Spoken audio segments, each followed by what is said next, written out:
Hi, everyone. My name is Shalamis Hess. Welcome to the second of our book talk series. Today, we're going to be having two guests, the author, Rabbi Shmuel Reichman, and the one who's going to be discussing his book with him, Rabbi Mordechai Schiffman. The book is called The Journey to Your Ultimate Self. A little bit about the speakers. Rabbi Reichman is a bona fide YU graduate. He received Semicha from RIETS, a BA from YU, master's from both Azrieli and Revel. He's currently pursuing a PhD at the University of Chicago. His master class on greatness, which is called Self-Mastery Academy, is a transformative self-development course based on the principles of Torah, leadership, and high-performance psychology. Rabbi Mordechai Schiffman, the moderator, is assistant professor of Jewish education at Azrieli and instructor at RIETS and at the Strauss Center for Torah and Western Thought. Okay. First of all, thank you so much, Mrs. Hess, for putting this together, and thank you so much when I heard that Rabbi Dr. Schiffman agreed to facilitate some really exciting and engaging conversation. I was tremendously honored and very much excited for that. So I want to frame this with 10 to 15 minutes of just a little bit of a different conversation than I usually have with my book talk. I went on tour and I have like my official version of the book talk, but this is unique because I'm coming back to YU, my alma mater, and I want to do something special here. And I want to start framing it, by the way, by saying YU holds a very special place in my heart, not just because I went there, but my father, Rabbi Dr. Rabbi Reichman, who now actually is teaching a course there and took over the Talmud chair. He also went to YU. He got Semicha from RIETS. He went to Einstein. My grandfather, from my mother's side, was Professor Louis Feldman, who was just incredible and devoted his whole life really to YU. And he was a Harvard graduate, could have taught anywhere. He devoted his life.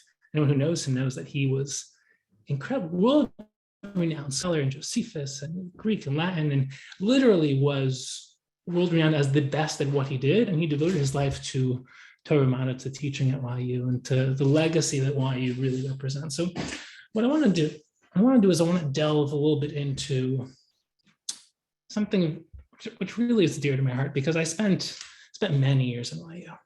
And personally, I spent many years learning Rosenzweig Shir, and he was one of the most important rebbeim for me in terms of building my mind intellectually. Also, spent many years in other systems in YU as well.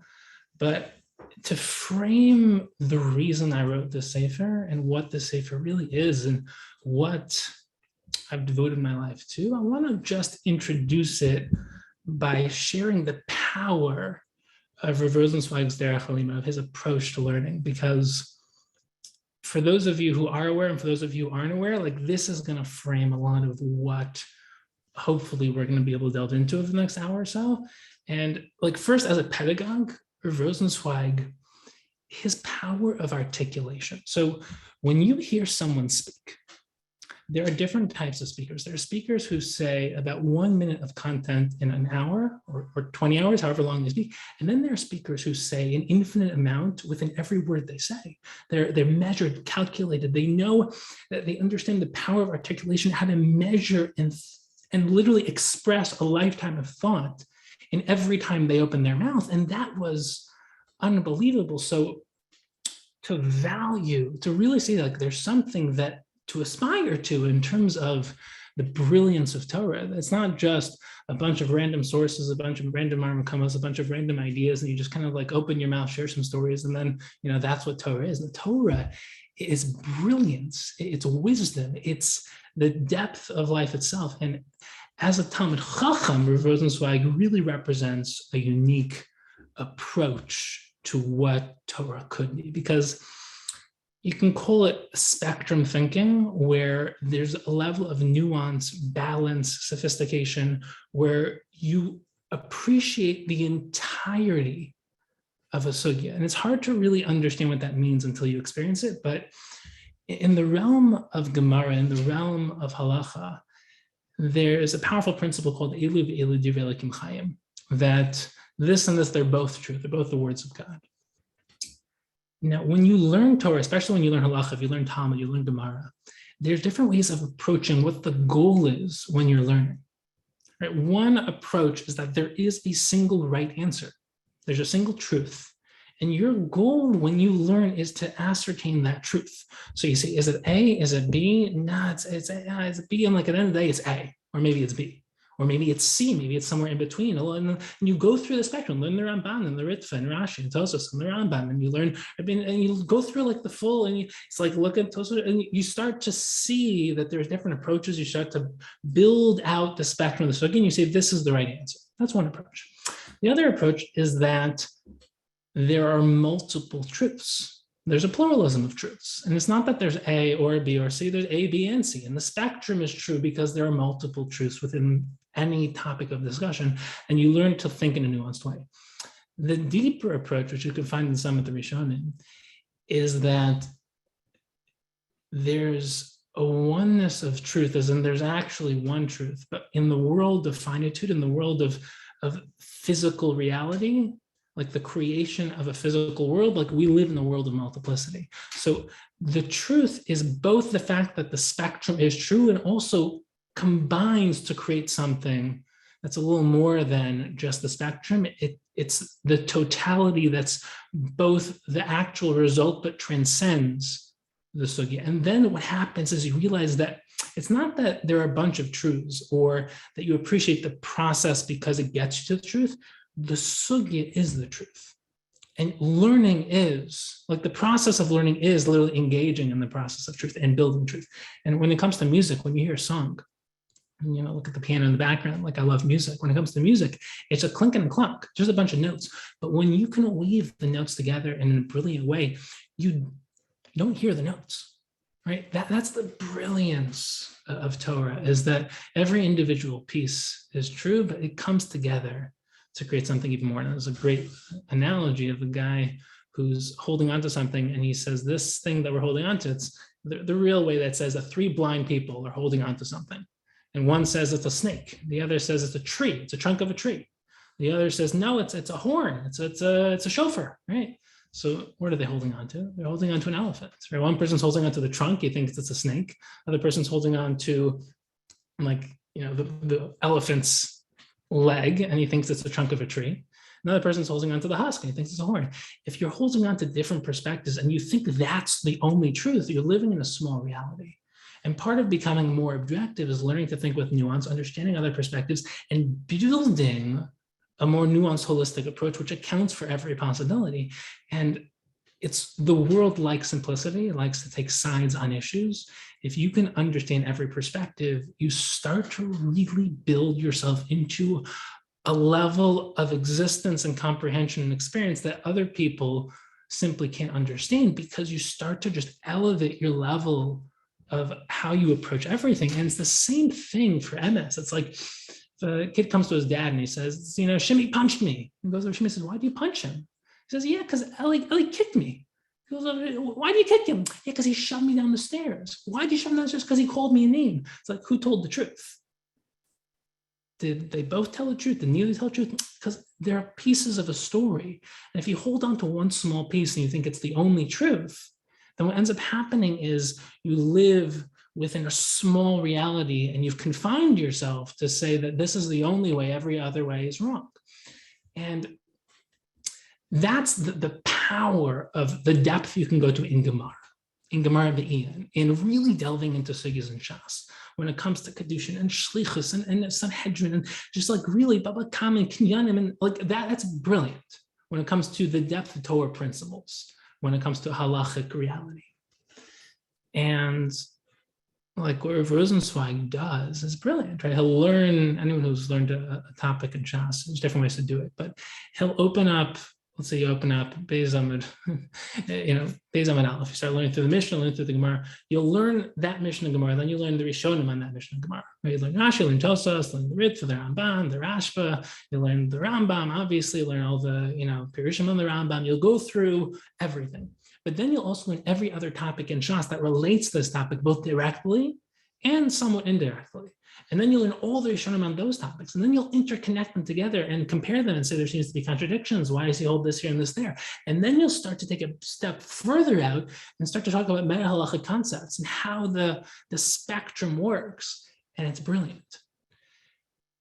But now is where we transition, because that's the realm of Lamdas, that's the realm of Gemara.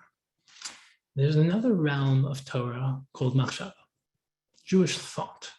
I'm not going to translate Jewish philosophy. We'll translate Jewish thought.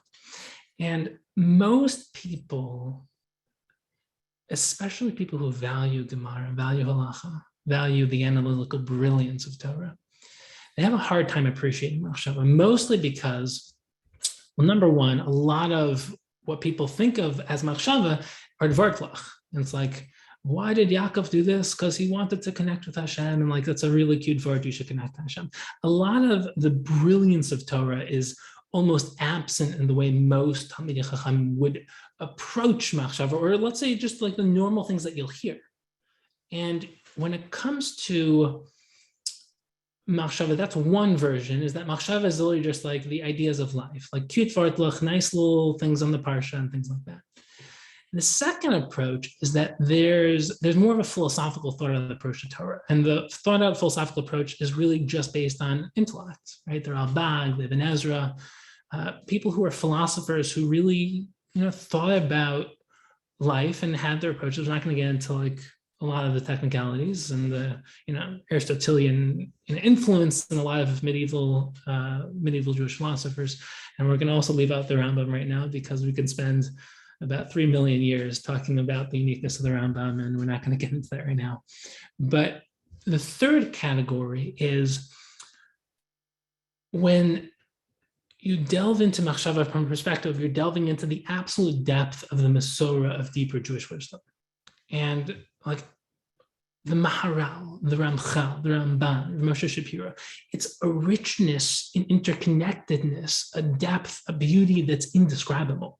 And that beauty does lie in Gemara Be'in to an extent, right? The beauty of Gemara Be'in is really the technical, analytical process of breaking down the sugya and seeing how everything comes together, how everything fits, how the lamdas plays out, how the brilliance of a Gemara cup, so to speak, can just be endlessly sophisticated in those chakiras, those distinctions, those small nuances of really building your Torah mind. But a lot of people don't think Machshava has that same sophistication, and it does, and it's more than Gemara Be'in, and that's the real truth. The real truth is that, I'll tell you I can't tell you like objectively, I'll tell you from my personal experience, because that's the best way to frame this. Like, there's no words that can be used to describe real Machshava. And I've been through many, many systems. Like Baruch Hashem, I've learned in so many incredible yeshivas, and YU and Shalavim and RIETS. I've been in the academic world. I've studied at Azrieli, I've studied at Revel, I've studied at Harvard, I've studied at University of Chicago. I've been in the business world. I'm very connected in the business world. I took coursework at Booth, U Chicago. It's the top business school in the world. I've studied with many brilliant business minds. I've studied in the motivational, inspirational world, Tony Robbins and Tom Bilyeu, Brenda Burchard, Les Brown. Like nothing even like touches Machshava Be'in, like not even a little bit. And the reason is because Machshava Be'in, a real depth, real thought, really becoming a thinking person. It's the root of it all. It's almost like transitioning from Newtonian physics to quantum mechanics, where Newtonian physics is very analytical, very mathematical, very logical. And then you transition into this realm, which is both fascinating but mind-blowing, and it deepens your entire understanding of existence in a way that literally opens you up to a world that you didn't know existed. And that's the most powerful. The first time that I had my mind blown, I saw like, this is what I've been looking for. Like there's always like a deeper layer, but no one's giving me that deeper layer. All of a sudden I start getting that deeper layer, but it happened again and again and again, 1 billion times. And it's like until you experience it, it's like trying to explain what chocolate tastes like to someone who's never tasted chocolate. You can't, you need to experience it. But the reason why it's so powerful is because Machshava fundamentally transforms the way you learn Kol Torah Kula. Because when it comes to marriage, you can learn Masech Kedushin and never ask, what's the essence of marriage? Like, what is marriage? What does it mean to be a man? What does it mean to be a woman? What is happening metaphysically when you engage in marriage? You can spend your whole life learning the distinction halachically and in lamdus between kedushin and nisuin. Is it about kedushin when you initiate the halachic transformation? Is it about nisuin is it two different stages? Are they related? Is it first stage, second stage? What's happening? You can spend literally thousands of hours on these distinctions, and they're incredibly important to think about. And when it comes to Hilchos Kinyanim, why are we making a transaction when it comes to marriage? When it comes to das and ratzon, when it comes to like your internal knowledge and awareness and wanting it, and shlichus, how can you get married through shlich? These are all important questions, really important. But you can spend years of your life learning that and not asking yourself, what's marriage? And it happens. I've spoken to hundreds of Talmidei Chachamim who are like, yeah, you're right. Like, I've never really thought about it. And I never really thought about why a kinyan works. What is a kinyan? I just thought about the surface level mechanics. And in physics, right? You want to learn physics, but what about metaphysics? Metaphysics is the framework of how to frame how you exist in a physical world. And when it comes to mitzvahs, you can spend your whole life thinking about, is it the maisa? Is it the result? Where's the chalos? But what is a mitzvah? Like, there's always going to be the question of, why does this matter? And you could just answer, this is the Ratzon Hashem, I don't need to answer that.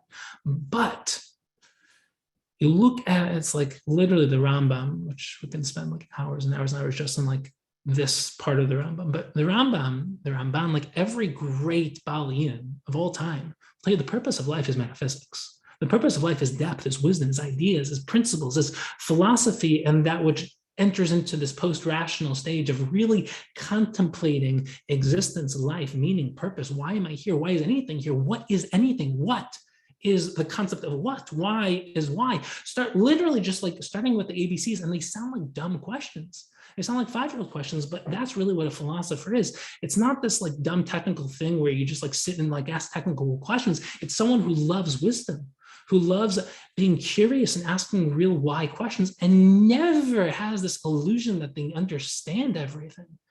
It's, Havdil, Socrates was famous for being known as the most brilliant person in his time. And when he was asked, why, what makes you the most brilliant person? He said, I know that I know nothing. And the real depth behind that, and that's a very deep Torah concept, which is not a Socrates original, just he's well known for it. The depth behind that is that when you know that you never have full knowledge, you don't just give over the same idea you've been sharing for the past 50 years, you're always deepening. And to believe that Torah has that much depth, that you can infinitely deepen what you've already understood, is incredible. I know people who spent 5 years really becoming brilliant and spend the rest of their life sharing what they learned for 5 years, and you can see it in how they teach. To give up on learning more and to say this is all there is to cut the brilliance of Torah so short, and to cut your own capacity to grow so short. That's really, that itself is one of the most incredible things that real Torah wisdom gives you. It gives you an understanding of how little you understand and helps you fall in love with the process of deepening. And really, Machshava and Torah wisdom gives you that foundation. It's the deeper idea of parties, that there's always levels of deeper layers, deeper levels of everything. And you don't reject the simple approach. It's not like, tznius. The simple approach of tznius is you're supposed to hide yourself. The deeper approach is it's supposed to actually reveal the true you, that you're not a physical body, you're actually an internal self. And when you can get the attention away from the surface and actually engage in what's inside, you can be actually seen. It's not that, the physical world is meaningless. It's that there's a hierarchy, and all of the seeming like simple layers of all of life are always open to more and more depth, sophistication, nuance, and layers. And it transforms, first of all, it gives meaning to everything. Like everything has meaning, and not in the fluffy way that Hashem loves you and everything. No, like real depth to everything. Like really, it's brilliant beyond expression. Like there's no words to describe it. And it also transforms your experience of everything, because it's always about going back to the root. And if you live your whole life on the surface, it's like you have different levels of yourself, right? You have your consciousness, you have willpower, you have your contemplation, your ability to contemplate and imagine and really just like enter into a realm of pure abstraction. Then you have intellectual abstraction where you're really processing and analyzing. You have your emotional reality, you have your physical body, you have relationships that expand beyond yourself, your actions, how you express and speak into the world that moves beyond your internal world. You have your financial situation, you have your level of impact and leadership, how you're coming up and showing up in the world. Once you understand there's so much that goes on, it starts to help you realize that there's layers of yourself as well. There's layers of everything. There's always a hierarchy. And that's where the Ramchal, and every sefer the Ramchal writes, every sefer, he always talks about klalim and pratim, that you want to pursue a klal, because there are people who like facts, they like details, like what does a Shulchan Aruch hold? But if you understand one klal, one principle, it will contain a billion expressions, because if you understand one deep idea, that idea can be expressed and applied in an infinite number of circumstances.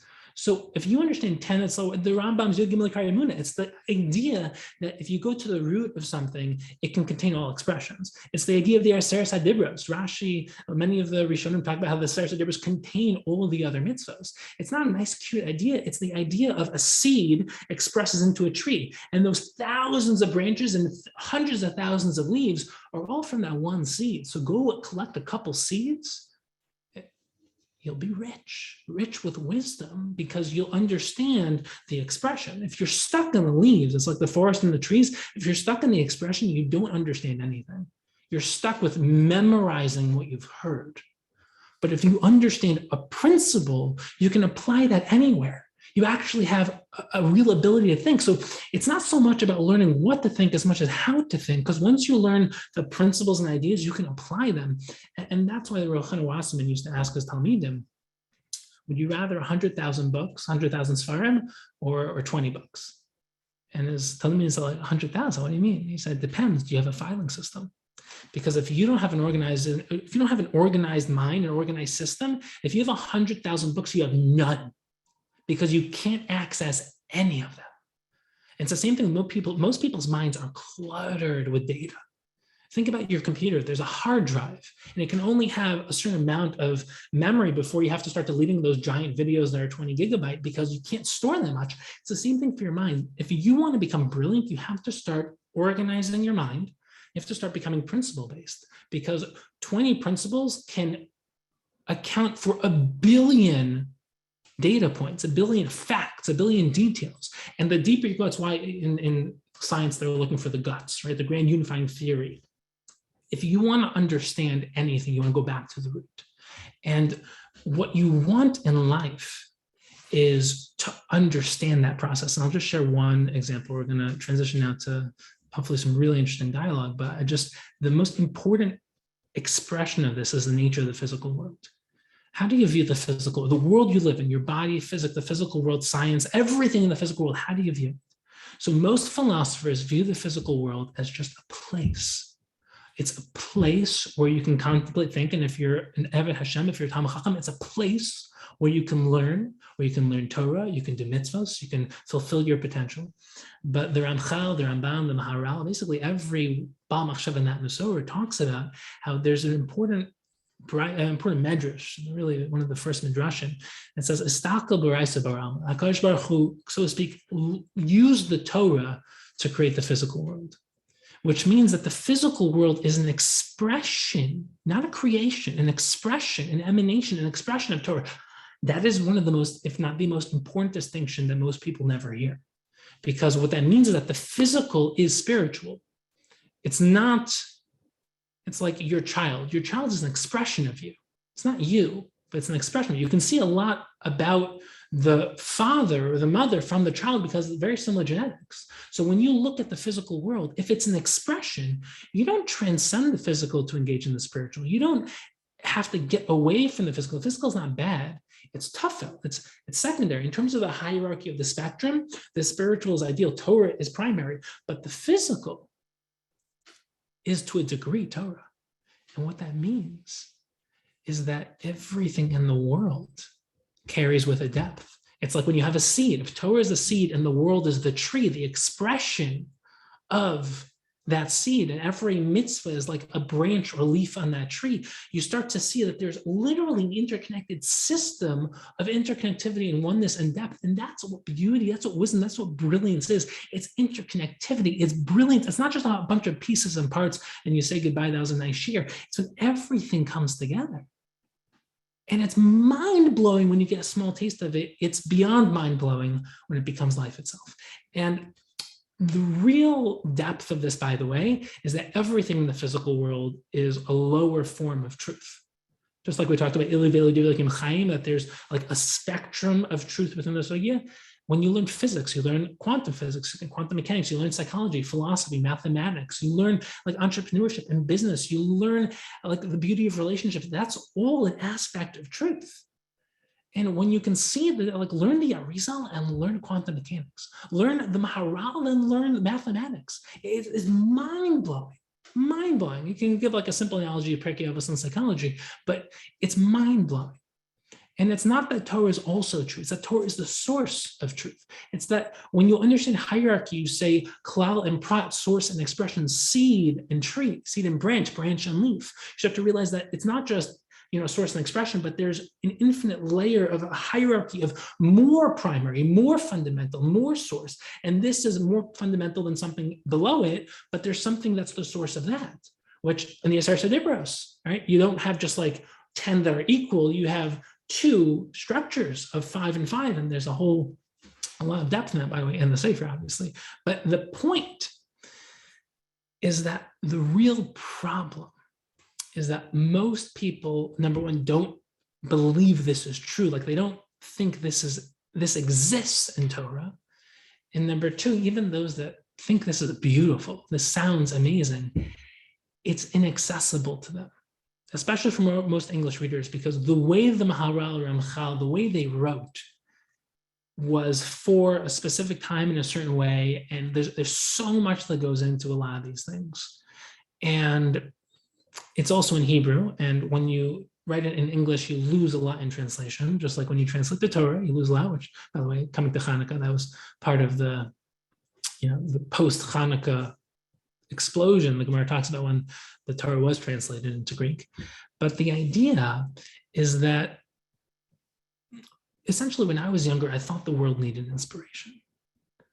But what the world needs, what we need, especially as class, we need wisdom, we need ideas, principles, we need to go back to the root, because the greatest skill set to develop in life is self-awareness. It's not learning what to think. It's not learning the facts of life. It's delving deeper and deeper and deeper. It's learning how to think. And what's I find to be truly fascinating is that when you're 5 years old, you learn a certain level of mathematics, right? When you're 6, you learn the ABCs of math. And then like the second you finish that in second grade, you learn the next layer, right? It's the evolutionary process of every field of wisdom. So you delve deeper into mathematics, you start learning multiplication, then you start going into like calculus, and there's a progression. It's the same thing in English, it's the same thing in every field of knowledge. It's the same thing in Torah, same thing in learning Gemara. When it comes to most people's understanding of Hashem, like it stops at the 5-year-old stage, right? Hashem exists, nothing else.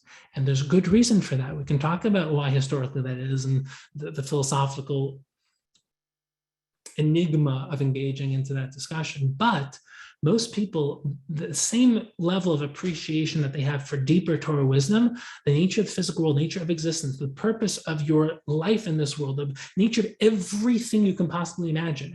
Look around the room and just start looking at things. The nature of those things, the nature of everything and anything, every concept, every idea, that there's so much there.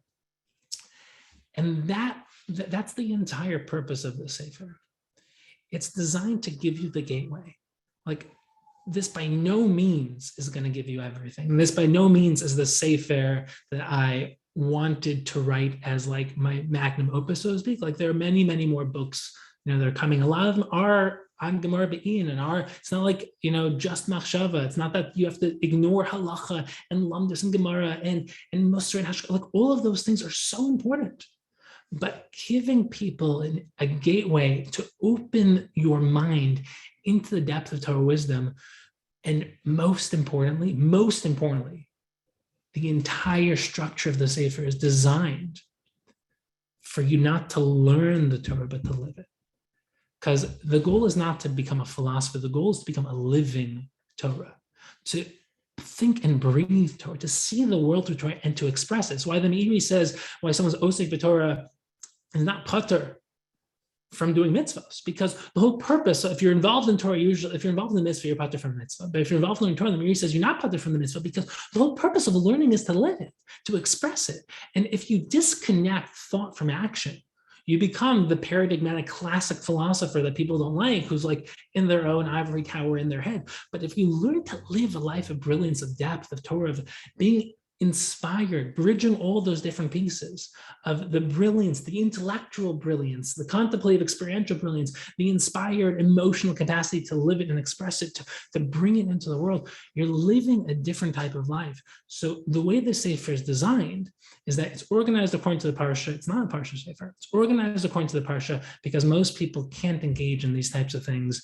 And it's so daunting to open up a big, you look at most people that get the Sefer, and they look at how thick it is, and they're like, it's much bigger than I thought.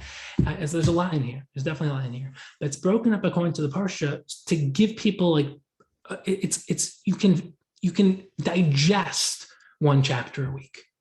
Right? You don't have to say, I'm going to commit to finishing this whole Sefer. You say, I'm going to commit to a chapter. Each chapter is isolated, individual, but it connects obviously with every other piece, just like a tree. Every piece is connected. The footnotes connect all the pieces together.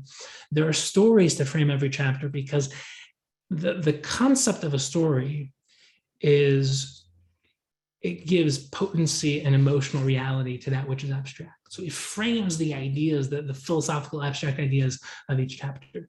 Then there's a summary at the end of each chapter because most people learn deep ideas. So like, that was amazing. And someone asks them, what do you learn? They say, I don't really know, but like, that was amazing. So the goal is not just to learn it, but to really have those bullet points, those takeaways.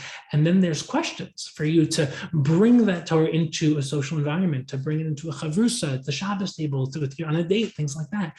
And then there's takeaways so that the abstract Torah wisdom doesn't remain in the realm of abstraction, but becomes something you actually live, which is, as Mrs. House talked about, the idea of the self-mastery course is much more focused on living Torah than learning Torah. It's really how you apply it.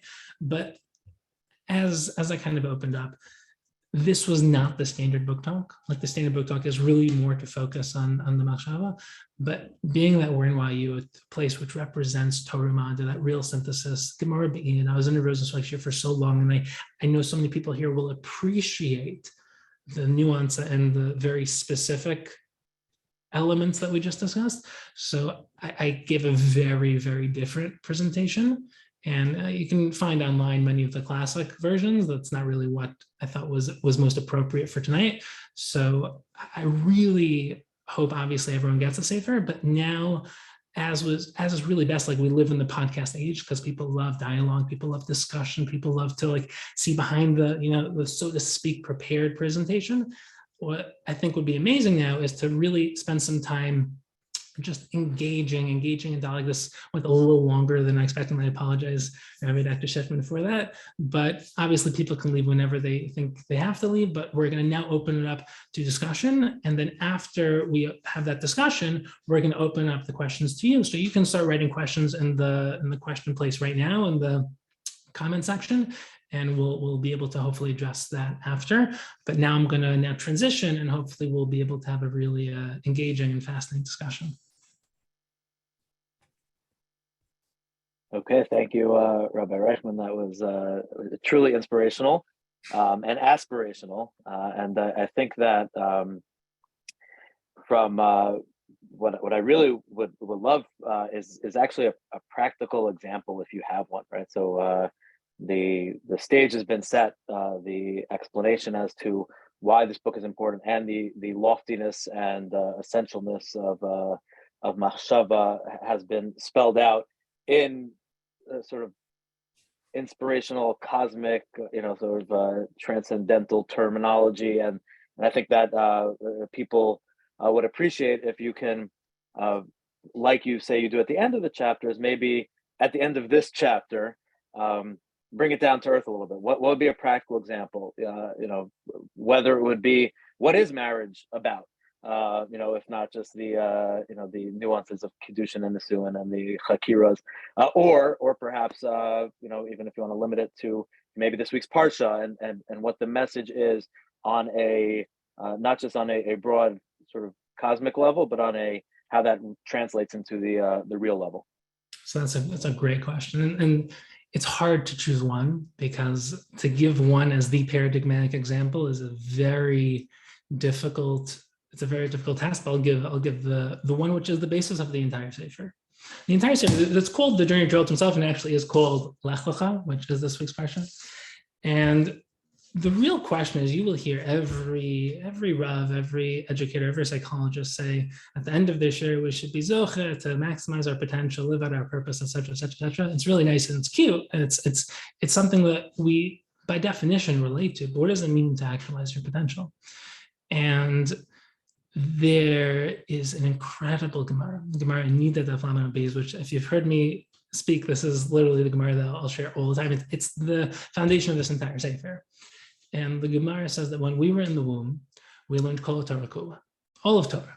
And just before we were born, the Malach, the angel that taught us Kol Torah Kula, makes us forget it. So everyone asks the same question: what's the purpose of making us learn it if we're going to forget it? Like, why teach it in the first place? Like, what's going on here? So the Vilna Gaon gives, and it's not just the Vilna Gaon, but he says it like very explicitly, that he gives the most incredible answer. He says that we're not learning Torah in a way that you learn Chumash and Rashi. We're learning a much deeper Torah. We're learning, Stakel Baraisa Bar Alma, the Torah is the foundation of reality. We're learning that Torah of reality is, and we're learning the purpose of everything. We're being shown the blueprint, the story, the script, but more importantly, we're being shown our unique Torah, our unique purpose in life. And then you don't forget it, as in you lose it, you lose access to it. And your entire journey of life is simply resurfacing your dormant potential. So it's why when you hear a very deep idea, you don't feel like you're learning, you feel like you're almost like remembering it, like it somehow clicks, and there's no reason it should click. Like according to Locke, where our minds are just a blank slate, when something like the idea of resonates with me doesn't make sense. Why shouldn't an idea resonate with you? But if there's actually a you, it's like Michelangelo was asked, how do you create these amazing sculptures? And he said, I don't create the sculpture. Like, you see this amazing sculpture, you think I created. When you see the original marble slab of stone, I see the sculpture. I'm just moving away the rubble. So it's expression versus creation. And then the entire journey of life becomes self-awareness. So the real journey of growth, which many people, they get inspired by people, they want to be like them and they want to be them, right? I've seen this time and time again, where the most important thing in life now becomes self-awareness, where the goal is to understand you, not what to think, but how you think, not what to learn, but how do you learn? And everyone thinks differently. Everyone learns differently. Everyone literally there's something there inside of you, as opposed to just creating something that you think would be good to create. And then the question is, what clicks? So now you start to experiment. You start to say, what talents do I have? It's like when I taught myself to play piano and guitar, for the first 6 months, I was awful. It was 12th grade. I had some extra time. I was like, I'm going to teach myself to play guitar and piano. It was awful. And I kept at it, and then things started to click. I started to be able to hear something and play into the piano. I started to be able to write songs. It's incredible. Same thing with every area that you experiment with. You start to see what you are and what you're not. And most people don't know what they are or what they're not, because they just haven't tried it. It's like a chemical reaction. When you interact with something, there's a reaction because you are something. So when you learn something and it doesn't resonate, or it resonates, it just means that either that's not for you or it's not for you yet. And it means that the way your mind is built, the way you've structured your personality, the way you've experienced life, there's a certain you that's engaging, interacting with everything that you come across in life. So every person you interact with, and talk about marriage, the ideal marriage, we live in a world where marriage is falling apart, but the ideal marriage is, and I'm not going to get into the deeper ideas of male and female now, because that would require a literal 3-hour discussion without, political correctness aside, if we're going to have that conversation, it would need to be done right. So I'm not going to engage in that at all right now, but I will just lay it out. If you can only imagine, it's like Adam and Chava. All right, the Midrash says Adam and Chava originally created as one being, one androgynous being, and then they were pulled apart. Why? Same exact idea. That you're given the ideal, right? You learn Kol Torah Kol Luim, you lose it. Your job is to recreate you, but literally just becoming of what you already are at root. That Adam and Chava, man and wife, are originally created as one because that's what the truth is, and you're pulled apart. You're born as two separate beings because the goal is to recreate what's true. Now, marriage is two people literally recreating that oneness. You don't lose your identity as an individual, but you're creating a larger shared self. So when two people, getting practical, two people who are engaged in the journey of becoming their true self, and then they build that union together where individually they're on this incredible journey of growth, and then they build it together in a marriage. And then that expression of love is creating a family around that premise, especially when you're trying to actually make an impact in the world. It's the most incredible paradigm of marriage. Most people, they get married because that's what people do. It's like that time of life. You're getting pressure. You're just like, it's that time of life where you have urges, or that's not a reason to get married. Yes, there's a halacha to get married, but halacha is always the expression of truth lived out in a medium of responsibility, as opposed to just do it because that's where there is an idea of a chok. That's a whole separate discussion. Almost everything in Torah is an expression of such brilliant depth, meaning, and truth that it makes everything meaningful. So you talk about this week's parsha. Avram is told to go on the Lech Lecha journey. Why? Because Lech Lecha doesn't just mean go, it means Lech Lecha, go to yourself. And all the Mefarshim ask, why doesn't Hashem specify where you're going? Right? If you're going to a wedding, you say, here, leave, you don't care where you leave from. I care, show up at the wedding at 5 o'clock. That's not what Hashem says. He says, leave from where you're going. He gives them the starting point, not the destination. It's ludicrous, but it's not. It's brilliant. Because on the journey, Lech Lecha doesn't mean go, it means Lech Lecha, go to yourself. If you're really engaging in that journey to yourself, to the journey into the unknown, you don't know the destination, you know the starting point. If you were to ask your younger self 5 years ago, where do you think you'll be in 5 years? Or try explaining to your 5-year younger self who you are now. Your younger self wouldn't understand. It's like trying to explain to a 3-year-old quantum mechanics. All they hear is candy, candy, candy. Their mind cannot grasp what they have not yet built as a vessel to understand. So what ends up happening is that all of life becomes a journey of becoming you. Self-awareness becomes the key. And then every process is a process of trying to get more in touch with that which is actually true. So there is this endless pursuit of that which is actually unattainable. And then the only way, it's why a lot of entrepreneurs burn out, the only way to really do it well is to enjoy the journey. If your goal is to, have a perfect marriage, it's going to be miserable, right? If your goal is to be in great shape, you're going to be miserable. If your goal is to be wealthy, you're going to be miserable. If your goal is to, teach Torah to the world, you're going to be miserable because it's going to take a lifetime to get there. But if your goal is to realize that the very essence of being in this world is being someone who becomes, you fall in love with becoming. And that's why Shabbos says, the Gemara in Brachos, Daf Nun Zayin says that Shabbos says Me'ein Olam Haba. Because Olam Haba is where the creative process of life stops and you experience everything you are in a static state without getting into all the nuance required to really understand that. But the idea is that Shabbos is that weekly pause. It's the cessation of malacha. Malacha means same shorish as malach, an angel, a creative emanation from Hashem. Malacha is creative activity. It's the activity that was used to create the Mishkan. We stop creative activity because Shabbos is tasting experience of endpoint and pausing the creative process. So what ends up happening is that all of life is a journey of becoming, a journey of enjoying the process of becoming, clarifying your destination as you go, and recognizing that you'll never be there, but you're going to always be able to accomplish more. And that's the Ramban. It says that the Rasha says, I'll never get there, so why try? The Tzadok says, where's the next step? How do I take the next step? So everything practical is always an expression of something very deep. And a lot of people get stuck in, so where's the practical, where's the practical? And then they lose the appreciation of the depth, or they get so obsessed with the depth that they lose the practical. Most people are either doers or thinkers. But if you can bridge the gap and say, I want to really do this, I want to practically do it, but I want to do it right, then you need to bring the base medrash into your life and bring your life into the base medrash. And what that means is you can't turn off the thought when you go and live your life, and you can't turn off your life when you go and start thinking. You're not one unidimensional. You are so brilliantly complex. And the most practical advice is to fall in love with the depth behind everything practical.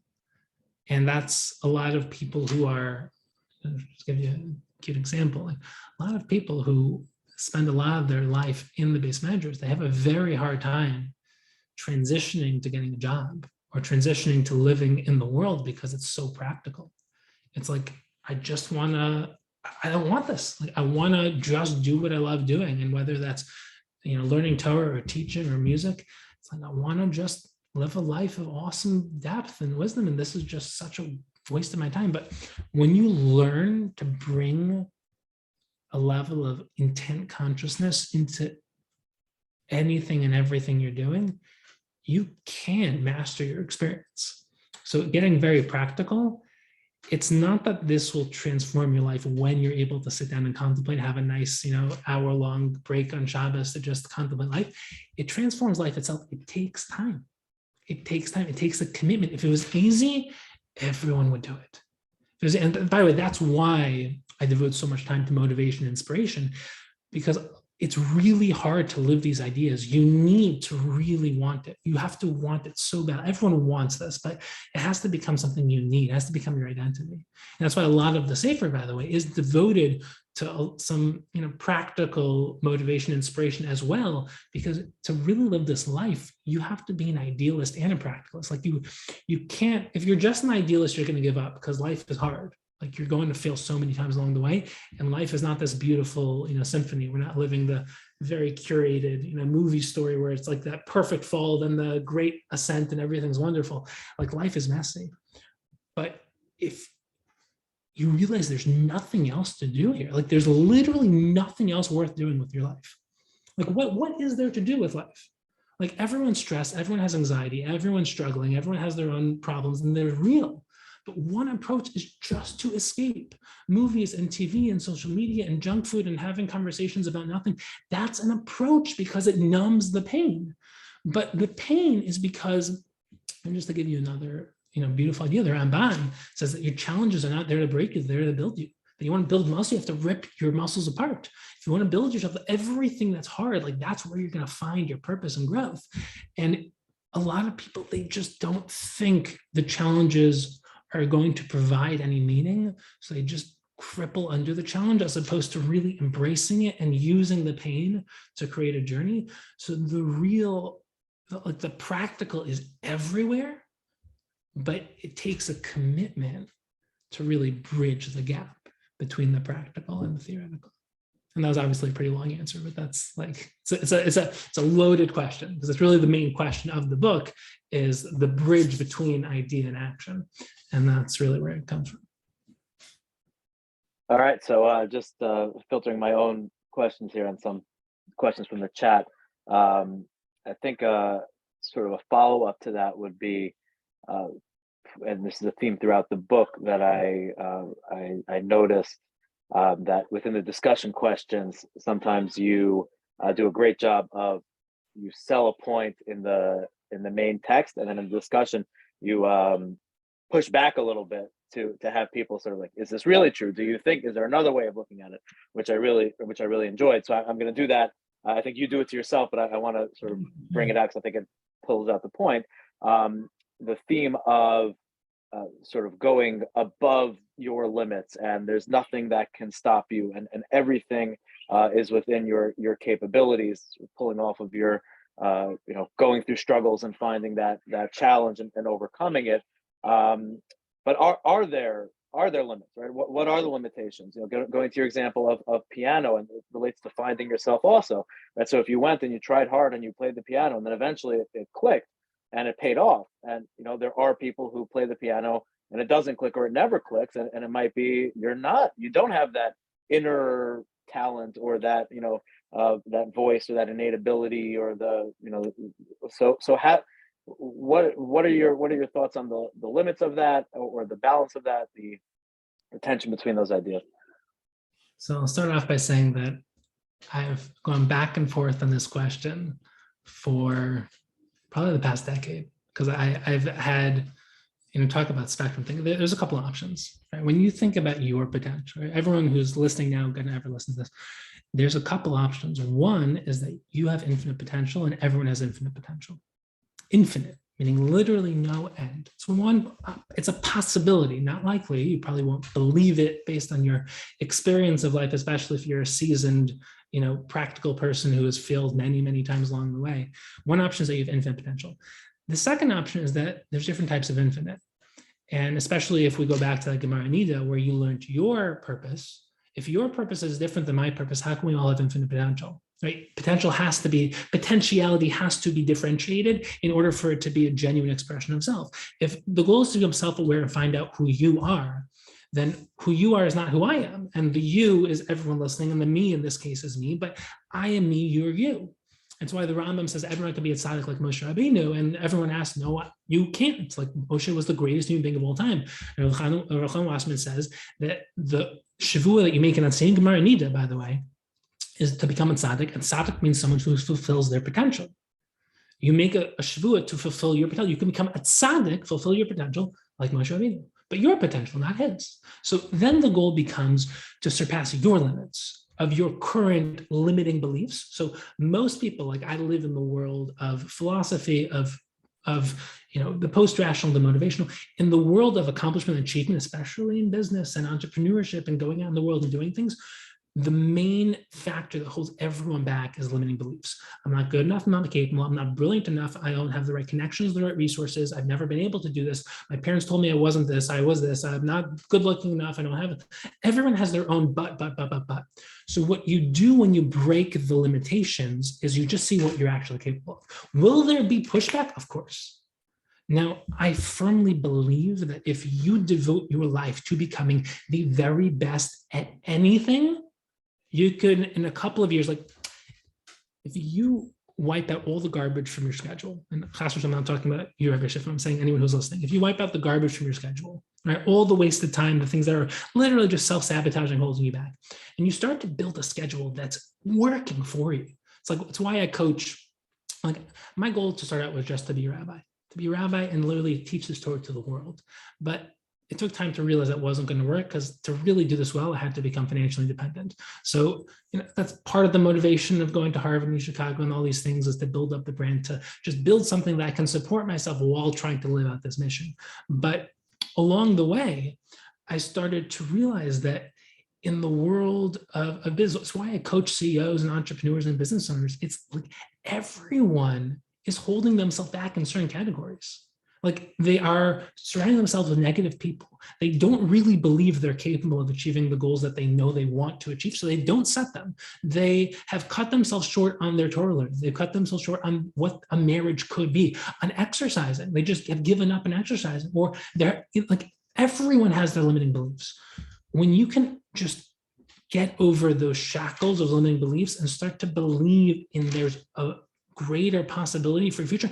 By this time, most people have given up on their Elul resolutions. It's just statistically proven that 15 days after a New Year's resolution, 85 to 90% of people have given up. It's because people live their habitual identity, who they've convinced themselves they are. So one purpose of giving a ridiculous possibility of what you can accomplish by just saying you can achieve anything is just to break those limiting beliefs and for people to actually see what they're capable of. Then they can recreate boundaries. It's like, if you have a cup of water, if the cup can only hold 8 ounces, you can't pour more in. If you break the cup and build a 16-ounce cup, you can pour more in. So it's just creating, deeper Jewish thoughts or Sfas Emes. It's breaking it to build something that's theoretically bigger. So that's one possibility, is that you have a limited potential, but limitless compared to where you think it is. And by telling you have limitless potential, you can become great. So that's the classic example of, can anyone make it to the NBA? I genuinely believe that there's like 0.0000001% of humanity that has that really is living this like all in type of life, where everything in their life, in sports, it's the championship level, in Torah, it's the Gadol Hador level. It's where your life is not perfect, but it's obsessive. It's extreme, and it seems like it's unhealthy, but they are living a certain type of chosen life where they said, like, I'm going all in and I'm not turning back. I'm going to become more and more specified as I go deeper and deeper and deeper in onto this like crazy journey, but I'm going all in. Most people just say, it's not for me. Like I don't have a unique journey to go on.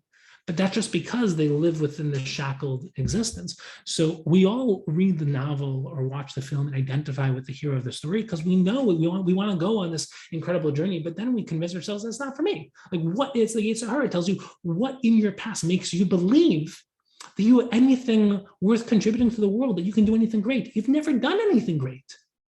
And that's one of the, like, listen, I'm not great. I'm not great by any standard. I'm not great by any standard of the people we've mentioned in this year, the Rebbeim, the Gedolim. But people do tend to look at me as someone who's like extraordinarily motivated and like accomplishing some things. I'm a very normal person. And I because of the nature of this forum, I didn't really share my story, but like my life fell apart when I was younger and I just like got hooked on trying to make my life the most it possibly can be because I thought I was going to die. I was having like these near-death experiences, and I really just went all out when I was 17. It's been crazy. Like I wasn't the Eloi, I wasn't gifted, I wasn't talented, I wasn't the best in my class at anything. I wasn't better at anything about anything. But I've just like been able to surpass my own boundaries because I don't give in to my limiting beliefs. And that's become part of my mission, is helping people just see what they're capable of if they don't give in. So the truth is that being physical by definition means you're limited. Your mind is limited. Your energy is limited. But you have no idea what you're capable of if you really see what you're capable of. So that's really one option, right? As in the first option is that everyone's actually limitless. The second option is that you're limited, but limitless compared to where you are. And breaking down the shackles allows you to engage in that. The third, more nuanced option is that the idea of Ein Mazel Yisrael, which is that you are limited, but you're also limitless. As in, there's a part of you that's specified and you have a limited potentiality, but when you're truly tapped in, like that's the idea of like, you know, not getting into any other terminology, it's Vekas. When you're connected to the infinite, you become infinite. So you as an individual are limited, but when you're really tapped into Hashem, you can do anything. And it's the idea of like, where's your energy source? It's like the greater your energy source, the more energy you'll have, the greater your resource of wisdom, the greater wisdom you'll have. Wherever you're tapping into, it's why ego cuts you off from Hashem, which limits you to just you. So the idea of Gadol Mitzvah Mishena Mitzvah, that when you're connected to the Ratzon Hashem, you become limitless because you're connected to the limitless. So yes, as an individual, you're limited, but the more you tap into truth, the more limitless you become. So one option is you're limitless, the other option is you're limited. Third option is that you're limited, but can become more limitless at times. And that's also the idea of the Avos. Like all the Avos were challenged to overcome their perfection as who they were. So Avram was chesed, his whole life was chesed. He was given a Keres Yitzchak, which is Gevura, like limiting what he believes is true, his natural midah, everything he represents, his legacy, everything he was, he had to give up. And that's why the Maharal says, like, now I know you're a man of Yira, because he gave up Chesed Ava for Yira. And Yitzchak was a man of Grua, of literally giving up individuality, repeating everything Avram did, constraint, the Akedah, he had to restrain himself. He is a man of Grua. And then his paradigmatic moment is giving brachos to his sons, which is literally an act of Chesed. That's Avram. And then Yaakov is a man of Emes. Everything he does in his life is, Emes, teaching Emes to Yaakov. Yaakov is Emes. Everything we know Yaakov about is Sheker. He lied to Yitzchak about the brachas with Esav. He says on Esav. Now there's depth behind that. Obviously, there's truth behind it. We can go into a different time, but he had to lie. He lied to Lavan. He had to be a trickster, so to speak, with Lavan. Like, there's overcoming your natural capacity to attach yourself or transcend your nature to become more. So the real truth is that regardless of which of those are the answer, and apropos to the Derech Halima we just mentioned, like they're all true from a certain perspective, they're all parts of the story of truth. But I found the best analogy to explain the deepest approach to this question is to think of it as you're blindfolded walking on the edge of a cliff. And you're trying to see what you're capable of, and you don't know. Like, the truth is, we have no idea what we're capable of. We will never know. You'll never be there. You'll never truly be self-aware. You never truly know the absolute about anything, especially yourself. it's endless. It's literally endless. But at your current capacity, there are limitations. Like you can literally see how far you can go right now. But here's the way it works. When you're on the edge of that cliff blindfolded, you don't know where the edge of your capacity is. So you tiptoe, right? It's like when you're exercising. You don't start lifting weights by lifting 100. You lift how much you're capable of. You lift too much, you'll break your body. So you lift 20. But then you see, like, after a month, like, can I do 25? So you push a little to the edge of that cliff to see maybe there's more cliff. That's the weird thing about this cliff. This cliff is somehow always moving. By the way, it can move further in if you're having your read. It can move further back. But this cliff is moving. So you don't know where your capacity is. So you push past the boundary and you're going to fail when you hit the boundary. Now, Baruch Hashem, the way that this cliff works is there's a red beep and you don't fall off the cliff when you go too far. Baruch Hashem, you don't lose. It's not like a video game where you die and you get respawned. You get to keep going, right? You get a little discouraged. Maybe you failed. Maybe the relationship fell apart. Maybe you lost financially. Maybe you didn't get to give that share. You didn't get the job opportunity. Whatever it was, right? You just like the music. Like my dad used to come in when I was playing music, and I said, like, how that sound? He used to go like, sounds good. Like it was awful, right? Like it takes time till you make progress, but you get the signs that, okay, this is my current limit. But then you go back to the drawing board, you go back to the gym, you go back to the base measures, you go back to building yourself, and you come back a little later, whether it's a week, a month, a year, 10 years, whatever it is. And you say like, wow, like I have 5 more feet of ground. Like I'm more capable. So the pushback is important. And any 45-hour-long shear of this nature is going to have, by definition, and should have, tremendous pushback, because this is like, we're going pretty core and root in terms of life itself. And as is the nature of every seed, there's going to be like hundreds of thousands of expressions, and every potent expression is going to say like, I don't like, that doesn't make sense, or that's not my experience, or like, what about this? And those questions are so important. But that's the Hegelian process of thesis, antithesis, synthesis of like, the question is, that's like why Pesach night, we're so infatuated with questions, because questions just create gaps, and the gap creates a potential to strengthen your knowledge. So that was, like, in my opinion, that was such an important question, because that really is, and I know, I've spoken to enough people. If we're going to be honest, the number of people who are still here, how many are going to change their lives because of this? So first of all, I can get the turd and say, what's the point of this? Like, I'll just live my life. I'll just, write my books. And people like, what's the point? I'm like, what am I trying to do? Now, a percentage of you will hopefully get the safer, will engage in these ideas, but the natural inclination is inspiration and then back to life, because we don't want to fail. We don't want to realize how limited we are. And a lot of people have a negative association with growth because they have to acknowledge their limitations and their failures and their shortcomings. But when you fall in love with growth, when you fall in love with the process, when you fall in love with becoming, you never go back.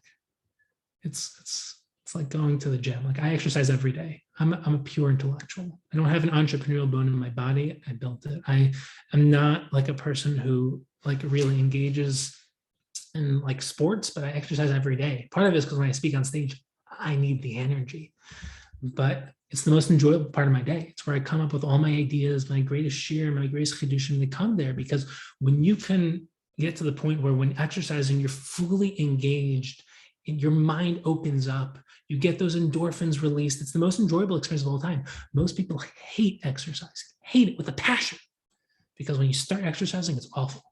It feels awful. You hate it. You hate everything about it. It reminds you that you're weak, that you just don't have the energy. You don't have the capacity. Your lungs are just like, it makes you literally hate exercising, hate your body, and hate so much about yourself. But if you can push past that and start to see progress, it becomes the highlight of your day. So limitations are what make the limitless elements of your life the most meaningful. Because if you don't have limitations, then breaking past them wouldn't be enjoyable. But the fact that we do have limitations, it makes the process that much more. And obviously, I can, like every one of these questions, we can go on forever and ever and ever and ever. And listen, I've been to Rosenzweig's Q&As, and you ask one question and it's like an hour and a half sheer. And there's truth behind that, because if you're asking a real question, the real answer is just endless. But we'll cut it there. Okay. So I guess people didn't sign off at 9. I myself have a hard stop at some point. I have to go to a wedding. But I do. There are some other great questions here. I'll mention one, but ask you not to answer it right now. But just so you know, people are thinking about it, and maybe afterwards you can ask it. But I think answer it was one of the things that I wrote down for myself, notes as I was going through the book, and I see a few different messages coming up here on the same idea. The balance between when we talk about finding yourself, so when you talk from a strictly halachic, a Torah perspective, there's rights, there's wrongs, there's blacks, there's whites, and then there's the idea you're proposing. All right, can you hear me? My head. That's actually much better, but I can hear you before too. I don't know. Okay. So the balance between finding this concept of self, which itself is somewhat of an ambiguous term and hard to define, and knowing what the true self is, and how to distinguish that between real desires, not really sure where your motivations are coming from, so it becomes gray and becomes blurry and hard to sort of figure all of that out. I guess I asked it, and I would be wrong to not give the space for an answer, but I would like to, if possible, ask another question. I guess you could decide which one you want to answer. The other thing I was thinking about was, as you spoke about your own journey, and I think this might be a little bit more real and meaningful rather than sort of abstract than the first one. What idea in the book has helped you the most throughout your journey? And part 2 to that, not that part 1 is going to be that easy, but to make it even harder, what idea have you not yet lived up to, and you're still aspiring to work on? So you could either go with the impersonal first question, or the second one.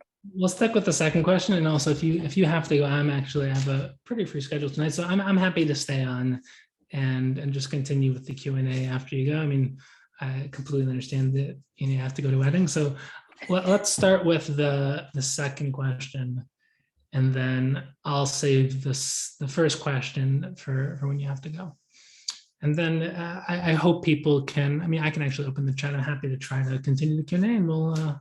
It's like you learn a lot of things from Rosenzweig, and as you can tell from just this conversation, I have an infinite layer of hakaras hatov, respect, and just every other positive adjective when it comes to Rosenzweig.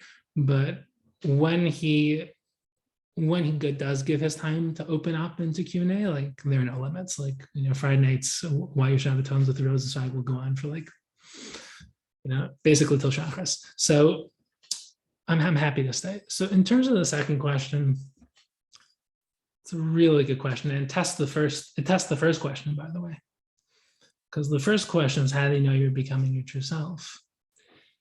And the answer, there's a pandemic in the Jewish world, and it doesn't come from a bad place. It's just that when you go, like, first of all, everyone has their Rebbe, right? Their Rebbe for this, their Rebbe for like life decisions, their Rebbe for halacha, their Rebbe for like philosophical questions. And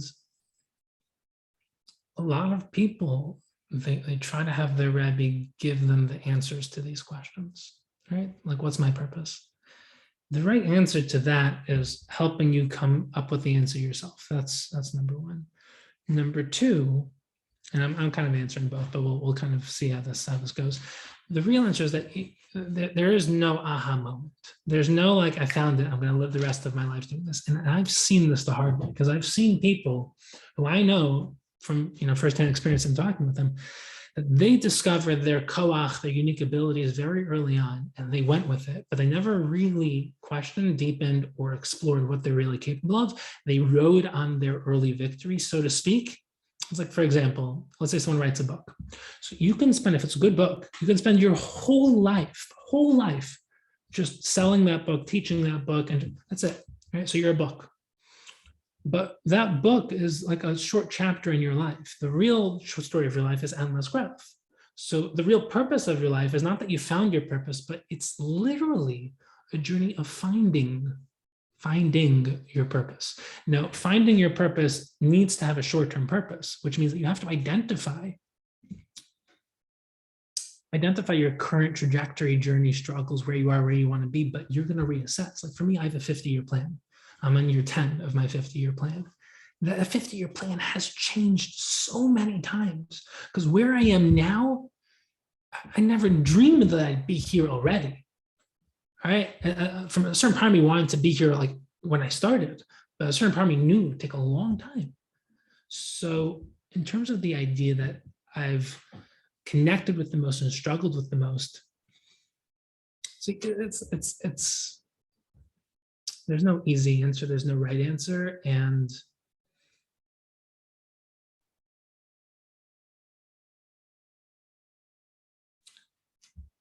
from a certain perspective, and it's a bad answer from those who want like the simple answer. But when I started out, I'll tell you how the Sefer came about. When I started out, so I was doing Rav Rosenzweig for Gemara B'Ian. I was doing Rav Akiva Tatz, Rav Moshe Shapir, the Maharal, Ramchal, like that world for Machshava. I was doing all of these academics, like, Revel, Azrieli, then Harvard, then Chicago for the academics. I was doing like Charlie Harari in the Jewish world, like Les Brown, Tony Robbins, like studying them for, building my skills of becoming the best orator I can possibly become, because truth be told, most brilliant people are just, that's what they devote their life to. So they're not good pedagogues, they're not good teachers, they're not good orators, they don't know how to speak with clarity and passion and structure, and they live in their world, and people will kind of suck all the brilliance from them, but they won't understand them because they don't know how to convey what they've understood. So I really wanted to make it not just brilliance or inspiration, but really bridge the two, because most inspirational speakers, and again, they have the role. It's not to negate what they really bring to the world, but I don't want to say airhead, but there's no substance. They're not saying anything. They're just saying you can be great, you can be all you can be. It's like they don't know what greatness is, they don't know anything. They haven't thought. They just like, it's a lot of it's been like Charlie Harari's unbelievable. When I started out, I would meet with him and he really helped me a lot. And he's such an honor. He's so humble. He's amazing. But like I wanted to, Jonathan Sachs, like Al Shalom, I modeled him for so many things in terms of global Jewish impact. Now, shkafically, I don't like 100% really align with him, and certain like he's much more of a pure rationalist. He's amazing, and the majestic, the nature, the ability to impact everyone and like to be seen everywhere. Like I wanted to represent the best of everything and put it together. And when I started in the realm of Machshava, of what the Sefer is,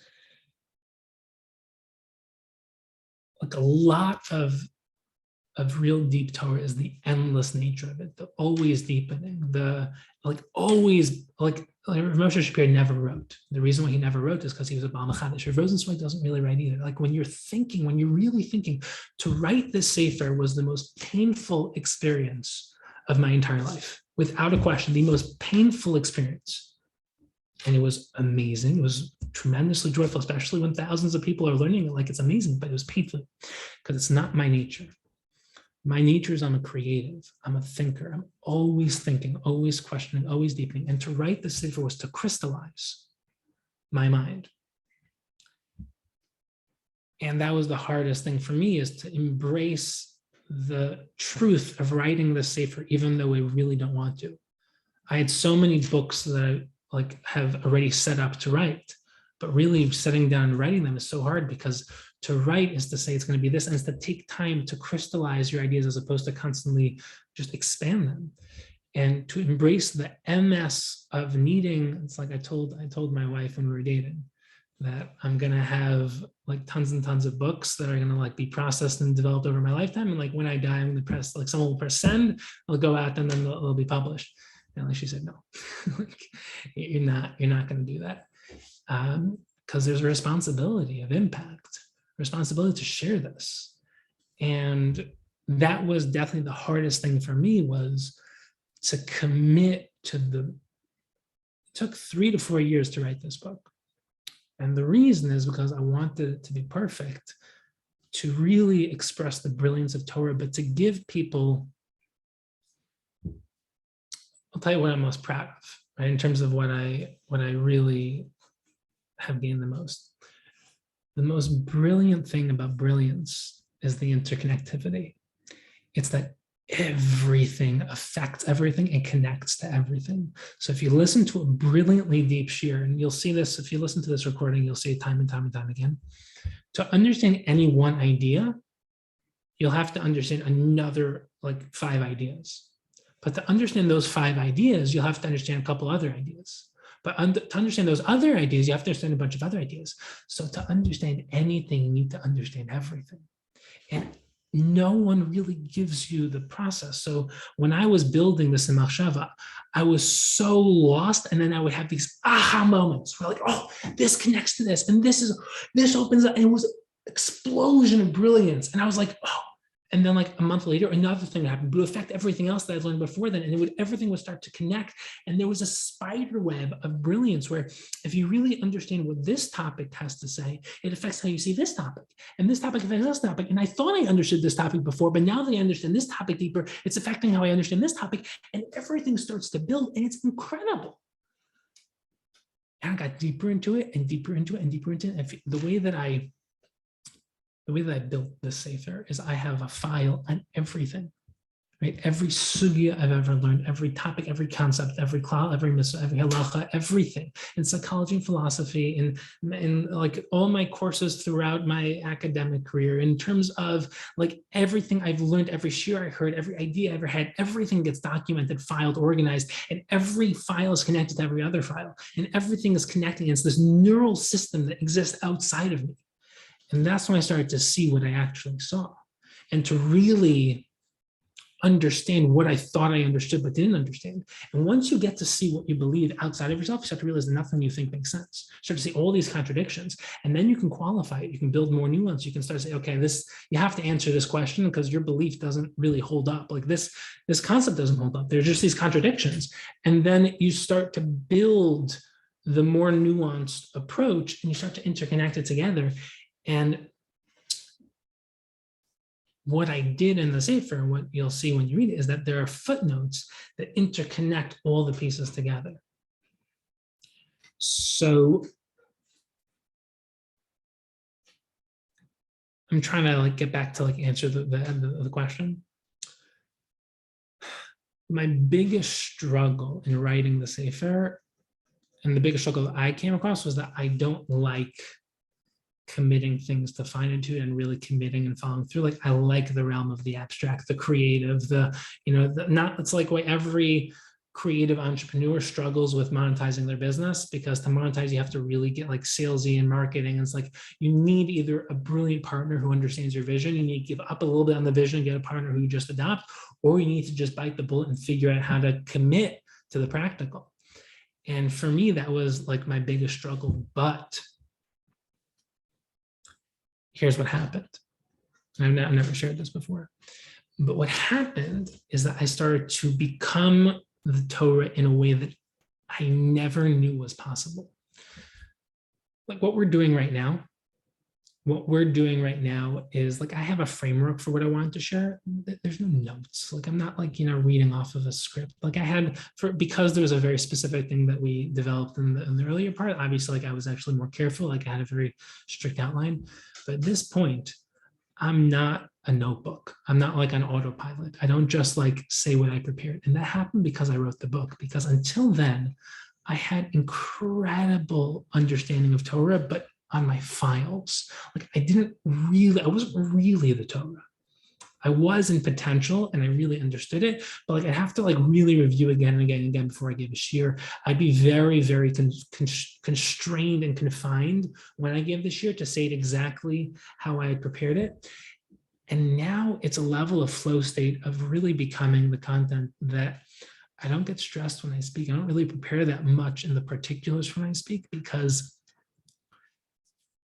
it's like when there's a great line of when a musician doesn't play the music, but they become the music. And it's based off of an actual pasuk in Tanach. But the idea is that the more that you commit to the process of the practical and of really following through, the more you become it. So my biggest struggle became my biggest strength, because committing to the process of concretizing, actually writing the book ended up freeing me and making me so much more than I ever thought I could be, as opposed to the exact opposite, which is holding me back from that process. And like, that's the answer, which is like not in the realm that you would, want the answer. The answer would be like, my connection with Hashem, or, my marriage, or my, my enjoyment of, like, those are all true. Like everything else true. And the truth is that, like, my greatest struggle is that I was too intense. I was too intense when I started out this journey. And anyone who's there at that stage knows that, like, I was like in this other world. I wasn't crazy, but I was like, there was such a fire.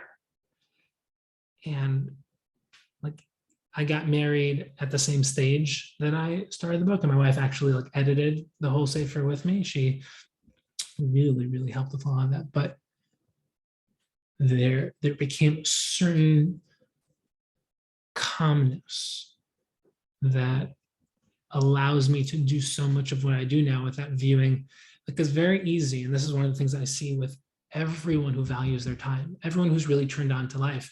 The first struggle is that you can't experience life anymore, because there's a constant stress of, am I really maximizing my time? Am I really utilizing my time? And what ends up happening is that you can't be anywhere or do anything, because you're always thinking, maybe I should be doing something else. Is this really the best use of my time? You're talking to someone, you're spending time with your family, you're exercising, you're learning this, why shouldn't I be learning that? Like, everything is a constant, and it's like, it's a very guilty type of life where like, I'm not enough, I'm not enough, I'm not enough, I'm not enough. And to keep that intensity, but do it in a way that you thrive, as opposed to always push yourself down, it's very difficult. And being stuck in the practical for so long of actually writing the book, it helped me really work on that. And something that I wasn't good at when I started. Like, I was purely on fire, and I couldn't do practical things. It's like, yes, like at this stage, like I run a, Baruch Hashem, a pretty successful business. And it's very easy to view that as a complete waste of time. But that's what enables me to do everything. That's what enables me to do this.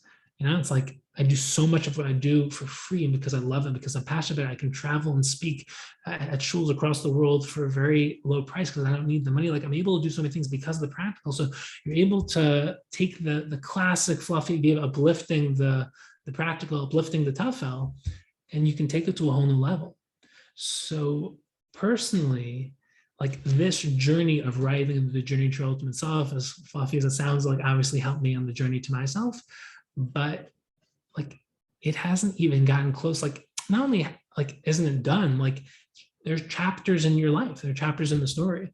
So like, that wasn't a direct answer to the question, but I think that like opens up like the window for me in terms of like the struggle and the enjoyment along the way. And maybe a little more abstract is not like the specific ideas in the chapter, but the idea of the sefer itself.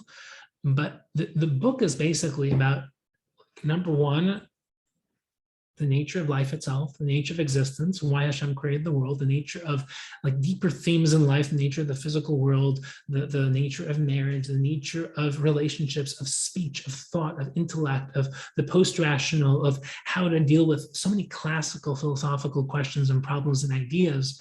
And it's also a self-development sefer. So every element of that I've been on my own journey with, and every element of that I've been working on too. And I also don't believe in the concept of wait till you're perfect to inspire others. Like I struggle just like everyone else. It's just an endless commitment to the process. So that kind of is the a regal achas answer to the second half. And if you have to go, then I'm happy to kind of transition and start to build the first question. Sure. So I think I think it was a great answer, and the whole presentation, all your answers have been inspiring. I think from a library perspective, they're going to want to close down at least the official program, and I guess unless there's objections, maybe people can hang on after that in terms of question and answer, but sort of like the recording aspect, and anybody who needs to go from the official program or whatever. But I barring any objections, I guess people could stay on after that. But any library official policy on that? Can people hang out on the Zoom and chat after we're officially done? Yeah, I think we could probably do that for a little bit. Yeah. Okay. All right. Okay. So again, from my perspective, thank you. I do have to run to the wedding. This has been inspirational for me. I do have the book. I've gone through most of it, and will continue to go through it as we go along. Thank you so much. Thank you so much. It was, as I said in the beginning, when I heard, I'll just say very quickly, just to kind of speak from the heart. They're like, when they kind of like were framing how to do the book talk, when they mentioned you as an option, I was absolutely excited, because you come from a perspective of appreciating many different layers and angles of the book, with many different, like all the incredible things that you do and represent and understand and value. And in terms of the type of conversation we just had, I don't think we could have, I don't think I could have done this without really feeling connected to someone who would not only appreciate, but like challenge and understand and really engage in the way that we were able to. Obviously, like, there's only like a couple questions, but like, to be continued, obviously. But I just want to thank you so much, and tremendously appreciate it. Thank you so much. Looking forward to future collaborations and interactions. Amen. I'm going to conclude, if it's okay, the official part, and then we can go off recording, if that's all right, Rabbi Shmuel, is that okay? Okay. So I want to just make sure that all the attendees are aware that they will receive the discount code for the book. So we will email that to you. And we also invite you to join us for a book talk that on December 14th by Rabbi Mordechai Schiffman. And we had a great evening. We thank you very much on behalf of Yeshiva University Libraries. And I'm going to conclude the recording and continue the conversation. Thank you.